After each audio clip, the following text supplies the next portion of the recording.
Nasib Edward Tanur terancam disangsi imbas anaknya Gregorius aniaya dini hingga tewas. Edward Tanur, anggota DPR RI, terancam kena sanksi imbas aksi anaknya Gregorius Ronald Tanur aniaya sang kekasih dini hingga tewas di Surabaya. Mahkamah Kehormatan Dewan DPR RI menggelar rapat untuk mendalami pelanggaran kode etik terkait kasus ini. Wakil Ketua Mahkamah Kehormatan Dewan DPR RI, Imron Amin, mengatakan bahwa pihaknya akan menggelar rapat internal untuk mendalami ada tidaknya pelanggaran kode etik yang dilakukan anggota Komisi 4 DPR RI, Edward Tanur, terkait kasus penganiayaan oleh anaknya berinisial R terhadap korban Dini Sera Aprianti. Dia menyebut rapat internal akan digelar dalam waktu dekat sembari menunggu perkembangan investigasi lebih lanjut kasus penganiayaan berujung kematian yang tengah ditangani oleh Polrestabes Surabaya tersebut.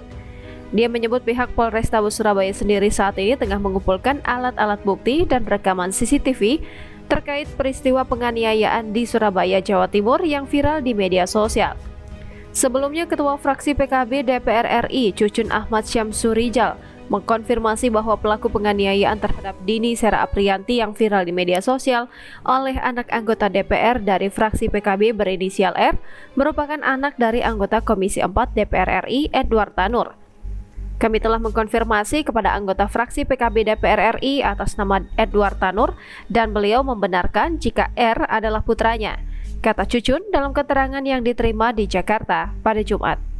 Diberitakan sebelumnya, Gregorius diringkus polisi setelah aniaya kekasih hingga tewas di basement apartemen pada Selasa 3 Oktober 2023. Gregorius Ronald Tanur tampak diiringi oleh polisi. Pria bertubuh tinggi itu hanya tertunduk sepanjang digiring polisi ke depan awak media. Tersangka yang mengenakan rompi merah bertuliskan tahanan jahatan ras itu pun terus tertunduk selama menjalani konferensi pers. Setelah menjalani konferensi pers dan ditetapkan sebagai tersangka, anak anggota DPR RI tampak menangis. Dalam kasus ini, GRT dikenakan pasal berlapis tentang penganiayaan mengakibatkan orang lain tewas, yakni pasal 351 ayat 3 dan 359 KUHP. GRT terancam dipenjara selama 12 tahun. Namun saat Kapolrestabes Surabaya, Kombes Pol Pasmaroice membeberkan penyebab kematian Dini, GRT tidak dihadapkan pada awak media. Karena membelakangi awak media, kesulitan memfoto wajah GRT. Ketika rilis ungkap kasus selesai, beberapa polisi buru-buru menutupi wajah GRT. Kemudian GRT segera dibawa menuju ruang tahanan. GRT terbukti bersalah melakukan penganiayaan berat terhadap Dini sang kekasih sesuai dengan bukti dan kesaksian para saksi serta CCTV di lokasi kejadian.